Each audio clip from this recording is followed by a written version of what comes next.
Assalamualaikum warahmatullahi wabarakatuh.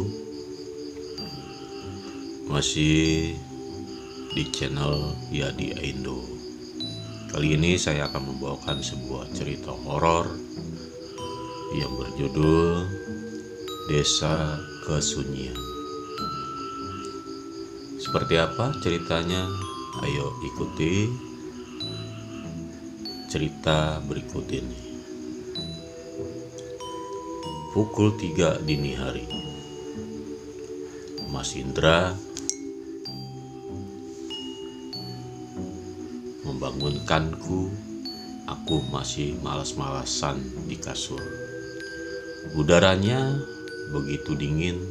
Kulihat Mas Indra sudah selesai mandi. Dia berjalan menghampiri. "Dek, cepat mandi. Kita harus berangkat sekarang." Aku hanya mengangguk kecil sambil berkesut dan gegas ke kamar mandi. Airnya begitu dingin, seperti es. Rencananya hari ini kami akan berangkat ke rumah orang tua Mas Indra. Aku pernah ke sana hanya sekali, saat Mas Indra hendak melamarku di desanya sangat jauh dan tempatnya masih mistik. Jarang sekali ada rumah, malahan banyak hutan. Selesai mandi, kami segera turun ke bawah. Rasanya aku malas. Ketika hujan mulai merintik, suasana di luar masih gelap. Hanya lampu jalanan yang masih menyala. Mobil mulai membelah jalanan. Sangat lenggang, hanya beberapa truk besar yang berlalu lalang. Aku dan Mas Indra datang mendadak. Pernikahan Amira digelar besok pagi. Aku harus menginap beberapa malam di rumah mertuaku. Tak terasa kami sudah sampai di desanya. Aku melihat gapura desa yang catnya mulai mengelupas. Setelah itu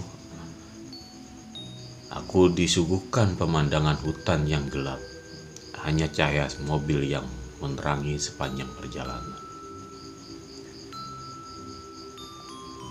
Aku tidak berani menengok keluar, hanya fokus ke depan. Jalanan yang masih tanah dengan sedikit berbatuan membuatku malah mual.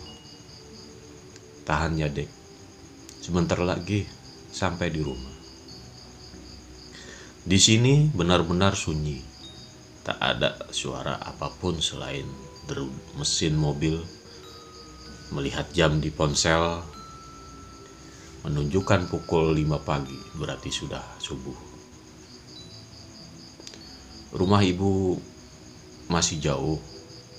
Aku mulai bosan, apalagi pemandangannya hanya barisan pohon pinus yang tumbuh subur. "Iya, Dek, sabar ya." Aku menghela napas melewati pemakaman. Rasanya meremang. Hanya ada satu lampu di pintu masuk. Gerbangnya sangat berbenturan, membuatku refleks. Aku menoleh, tak sengaja melihat wanita berbaju putih sedang duduk di atas batu nisan. Astagfirullahaladzim. Aku langsung menutup wajahku, seluruh tubuhku rasanya begitu dingin. Mas Indra menghentikan lagi mobil. "Kenapa, Dek? Kamu lihat apa?" Aku hanya menggeleng, masih menutup muka, tak berani membuka. Ya Allah, apa yang aku lihat tadi? "Ya sudah, lanjut saja, Mas." Mobil kembali berjalan membelah hutan yang gelap. Jalanan yang sepi membuatku takut jika ada binatang buas. Rumah-rumah warga mulai kelihatan.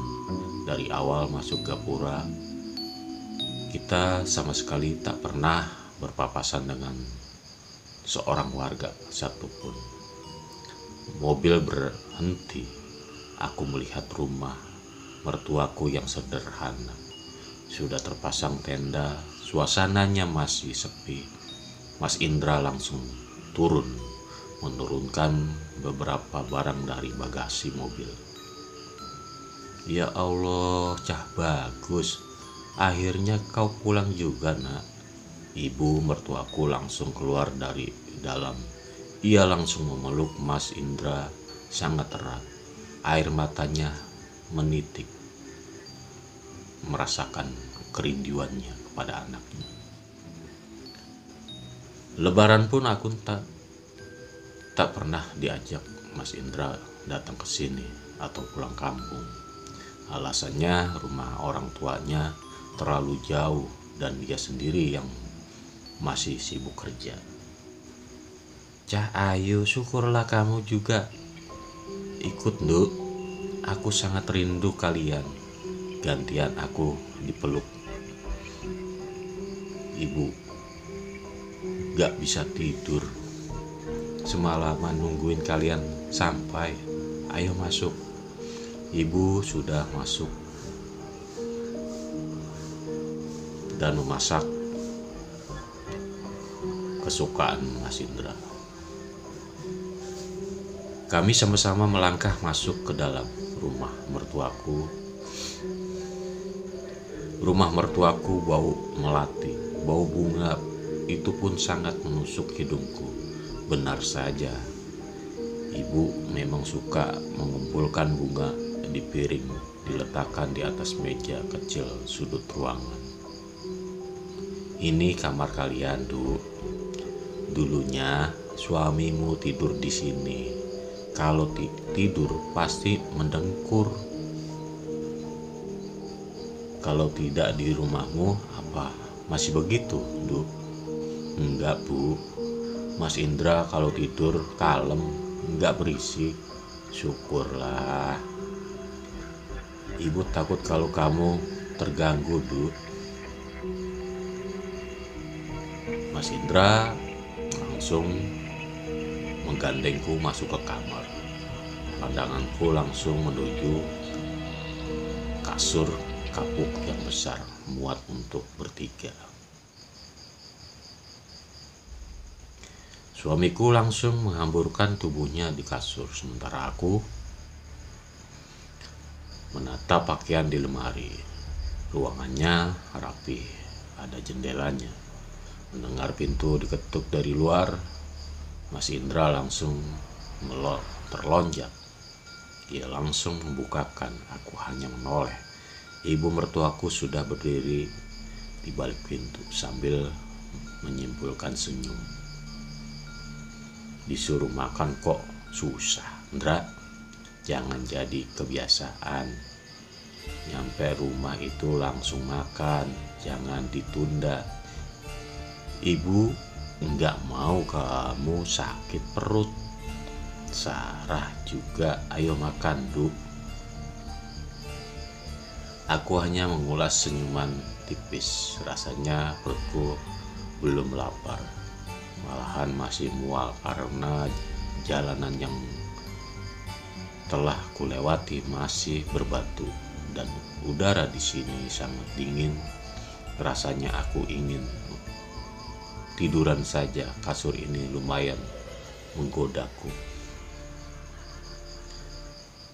Melewati ruang tengah, semua bilik masih tertutup pintunya. Padahal hari ini sudah pagi. Rumah ini terlihat sangat sepi. Hanya kami bertiga yang berlalu lalang. Aku menarik kursi duduk di samping Mas Indra. Ibu mengambilkan nasi uduk untuk kami bertiga. Ibu orangnya ramah, mudah tersenyum. Melihatnya, aku pun menjadi tenang. Mertuaku baik dan pernah tidak pernah membeda-bedakan dengan anaknya.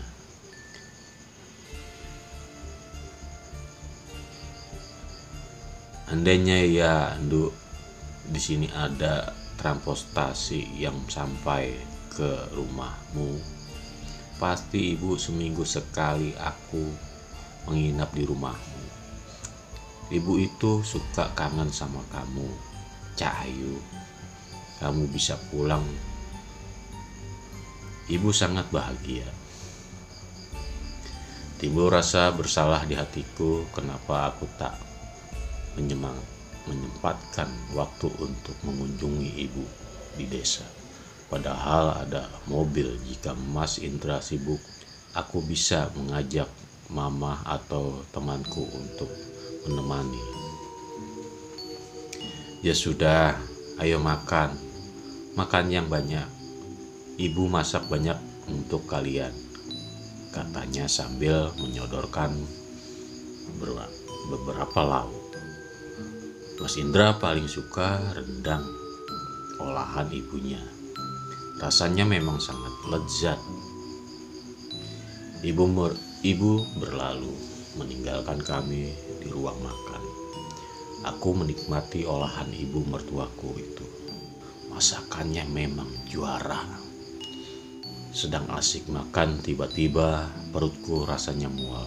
Rasa ingin muntah dan angin yang datang dari arah belakang membuatku meremang.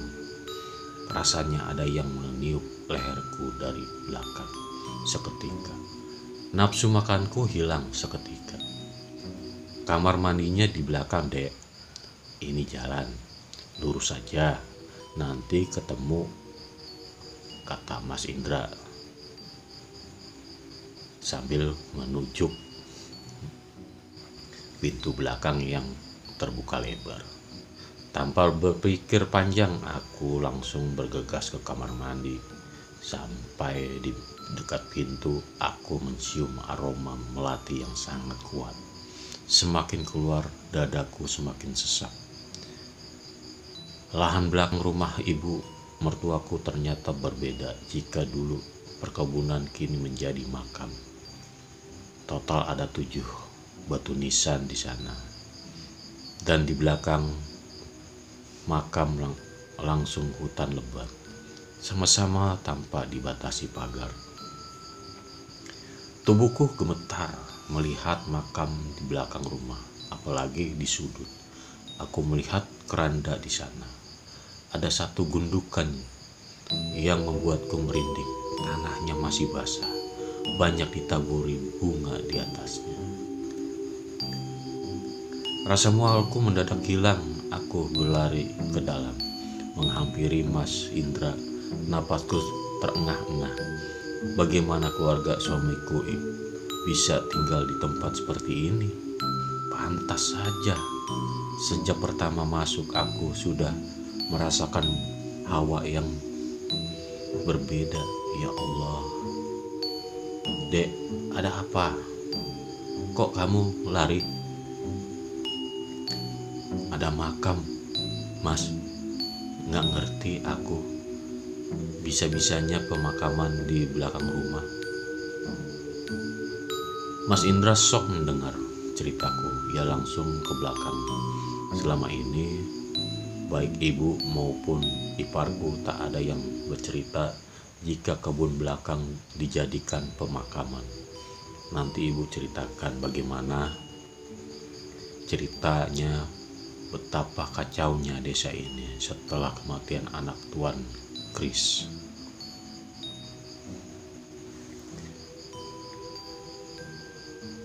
Kau ingat Panin ya? Anak tunggal Tuan Kris.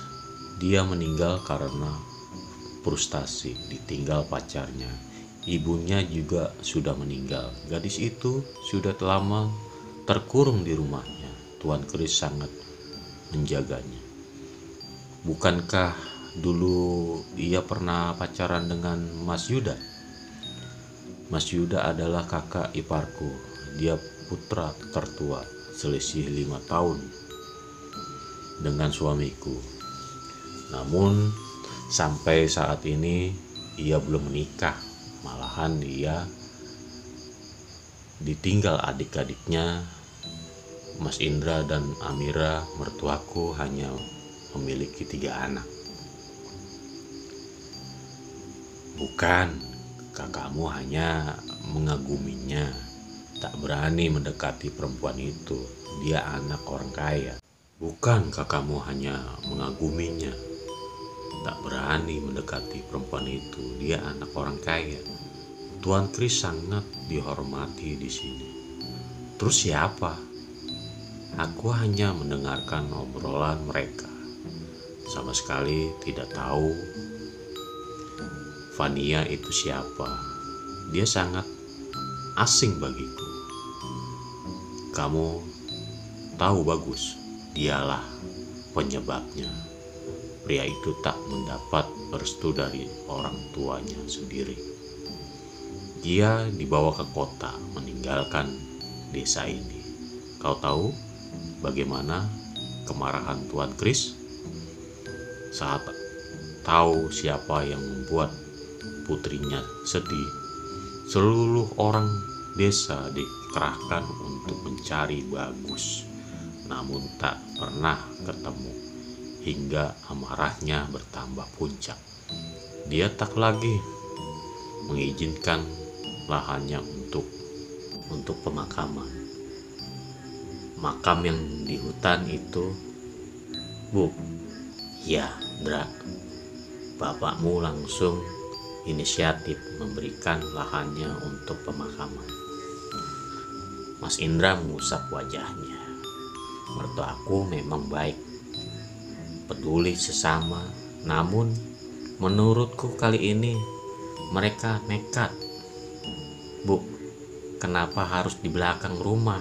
Kok nggak ada pembantu protes? Karena itu, hal ini benar-benar mengejutkan nyaliku. Ibu malah hanya tersenyum. Itu hanya bapak dulu yang tahu. Ibu memijit kepalaku yang terasa pusing, sementara Mas Indra malah sudah tertidur pulas. Setelah mendingan, ibu keluar meninggalkan kami. Aku pun merebahkan tubuhku di samping Mas Indra. Rasanya nyaman sekali saat punggungku tersentuh kasur. Aku menatap langit-langit putih kamar ini, membayangkan masa kecil suamiku dan ibu mertua yang sangat perhatian. Dalam tidur, bermimpi dikejar-kejar wanita. Perawakannya seperti orang Eropa. Tubuhnya tinggi, kulitnya putih, rambutnya panjang dan pirang. Wajahnya cantik nan manis. Wanita itu tiba-tiba datang dan meminta pertolongan, namun matanya merah mengeluarkan banyak darah. Aku ketakutan berlari menjauh, namun ia mengejarku hingga ia berhasil meraih tubuhku. Ia menatapku lekat.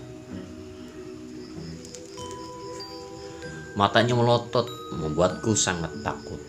Berkali-kali aku memberontak, namun tak berhasil. Sentuhan dingin tangannya membuatku semakin ketakutan. Sepanjang mata itu terus saja melotot dan mengeluarkan banyak darah hingga terlepas dari tempatnya. Lalu ia tertawa lebar. Mulutnya sampai telinga. Aku terbangun dengan teriakan yang cukup lantang. Napasku tersengal. Mas Indra langsung bangun. Ibu dan Amira langsung masuk ke kamarku. Ya Allah, Duk, ada apa? Kamu kenapa, Cah Ayu? Ibu langsung mendekapku. Beberapa orang tengah mengintip di bibir pintu. Dek, kamu kenapa? Aku, Sarah, kenapa? Kok teriak-teriak? Oh, suara-suara itu aku tak bisa menjawab. Tubuhku masih gemeteran. Keringat dingin membanjiri tubuhku hingga bajuku basah. Amira, tolong ambilkan. Duh, kasihan Mbak Sarah, titah ibu. Amir keluar kisah. Aku mendengar jika mereka yang di luar sedang menggunjingkanku. Saat Amira kembali, ia membawakan segelas teh hangat. Ibu meraihnya, rekannya kepadaku. Minum dulu, Dut. Tubuhmu sangat dingin. Kau pasti capek. Tenanglah dulu hatimu. Nanti cerita. Aku menenggak minuman itu. Ibu mengambil minyak angin, membalurkannya ke tubuhku supaya hangat. Amira menutup pintu. Bukannya tenang, aku malah menangis. Teringat saat sepasang mata itu terjatuh. Cairan merah yang membuatku takut. Dan wajah yang semula cantik berubah rusak. Dek, kamu kenapa? Ayo cerita. Enggak baik jika dipendam. Mas Indra menggenggam tanganku. Ibu mengusap pundakku. Aku mimpi dikejar hantu, Mas. Mirip noni Belanda, mukanya hancur, matanya copot, kataku sambil kesegukan. Wajah mereka bertiga langsung pucat. Mas Indra langsung memelukku. Ibu terdiam. Amira bergidik sambil mengusap tengkuknya. Ya sudah, lanjut tidur saja atau ikut bantu-bantu masak. Aku ikut ibu saja, udah nggak ngantuk. Kami berjalan keluar. Wati banyak yang mengerubungi kamarku. Ibu hanya tersenyum kepada mereka. Oh, ini istrinya si Indra, cantik juga. Mungkin dia belum terbiasa di sini, maklum anak kota. Jangan-jangan istrinya Indra kesurupan. Mereka datangnya tadi subuh, berangkat tadi malam. Bisik-bisik itu mengganggu telingaku. Aku membiarkan mereka. Aku berjalan terus, ikut-ikutan ke depan, menerima tamu-tamu ibu. Sedangkan tamu Amira masih besok. Ini Sarah, menantu saya yang pertama. Dia baru datang tadi subuh. Aduh, seneng banget aku. Mantu dan anakku bisa pulang. Ibu memperkenalkanku kepada teman-temannya. Mereka tersenyum dan menyelamiku. Janur kuning berdiri di depan rumah. Dekorasi sudah tertata rapi, tinggal menunggu hari pernikahan saja. Hari berganti siang, jam dinding menunjukkan pukul 1. Kenapa aku tidak mendengar suara azan? Adakah aku sedang di luar menemani ibu? Padahal aku sedang di luar menemani ibu. Bu, apa di sini nggak ada musola? Kok aku nggak dengar suara azan? Ibu menggeleng. Duh, di sini agama yang sangat dangkal, makanya mengajak berlebaran di sini. Suasananya biasa, nggak rame. Ada sih musola, tapi lama nggak dipakai. Aku terdiam. Selama ini Mas Indra tak pernah bercerita tentang desanya. Dulu pas datang ke sini, aku memang tak pernah mendengar suara. Ayah mertuaku selalu mengajak kami salat berjamaah di rumah. Mas, temani aku mandi. Aku takut, nggak berani lihat Quran, apalagi yang ada yang baru. Mas Indra langsung beranjak dari tempat duduknya. Meski sering digoda, aku mengabaikan. Aku memang tak berani jika ke kamar mandi sendirian. Mas Indra menunggu di luar. Air di sini rasanya sangat dingin, tapi menyegarkan badan kan. Menyegarkan badan. Sedang mengguyur kepalaku, ada mendapati sosok yang berjalan ke arahku. Kakinya putih. Aku terus mengawasi langkahnya yang semakin mendekatiku. Dadaku bergemuruh, sekujur tubuhku meremang. Penasaran, aku menyibak rambutku yang menutupi mataku. Tak ada siapapun di depanku. Aku kembali mengguyur tubuhku kali ini. Aku merasakan ujung rambutku ditarik dari belakang saat menoleh. Lagi-lagi tak ada apa-apa. Apa cuma perasaanku? Aku cepat-cepat menyelesaikan memakai baju ganti dan keluar menemui Mas Indra. Kok lama banget sih, Dek? Tuh, lihat, sampai gelap. Padahal air di sini sangat dingin. Kok Adek bisa betah lama-lama di dalam? Kamu nggak muntah kan? Apa katanya?